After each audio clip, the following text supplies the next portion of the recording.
କୁଞ୍ଜବିହାରୀ ଜଗନ୍ନାଥ ମନ୍ଦିର।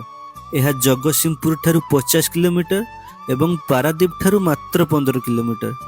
ପୁରୀ ଜଗନ୍ନାଥ ମନ୍ଦିର ସହିତ ଜଡ଼ିତ ଏହି ପବିତ୍ର ମାଟି ଗଡ଼କୁଜଙ୍ଗର କାହାଣୀ, ପୁରୀ ଗଜପତିଙ୍କ ମୃତ୍ୟୁ ଆଉ କଳା ପାହାଡ଼ର ଆକ୍ରମଣ ପ୍ରଭୁ ଜଗନ୍ନାଥଙ୍କ ସେବକ କୂଳକୁ ଭୟଭୀତ କରିଥିଲା।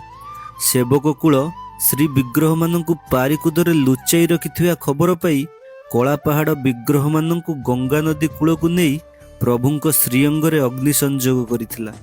ସବୁ ଜଳିଗଲା ସିନା, ହେଲେ ଜଳିଲାନି ବ୍ରହ୍ମ। ବିଶ୍ୱର ମହାନ୍ତି ସେହି ଅର୍ଦ୍ଧଦଗ୍ଧ ବିଗ୍ରହରୁ ବ୍ରହ୍ମକୁ ମୃଦଙ୍ଗରେ ଲୁଚାଇ ଆଣି ପହଞ୍ଚିଲେ ଜଟାଧାରୀ ମୁହାଣ ପାଖରେ। ସେଇଠୁ ପ୍ରଭୁଙ୍କୁ ଆଣି ଏହି ସ୍ଥାନରେ ଜାଗା ଦେଲେ। ଏହି ସ୍ଥାନ କୁଞ୍ଜ ଭଳି ଦିଶୁଥିଲା, ସେଥିପାଇଁ ପ୍ରଭୁ ଏଇଠି କୁଞ୍ଜବିହାରୀ ନାମରେ ପୂଜା ପାଉଛନ୍ତି। ପରବର୍ତ୍ତୀ ଭିଡ଼ିଓରେ ଜାଣିବା ଏହି ମନ୍ଦିର ବିଷୟରେ ଆଉ କିଛି ତଥ୍ୟ।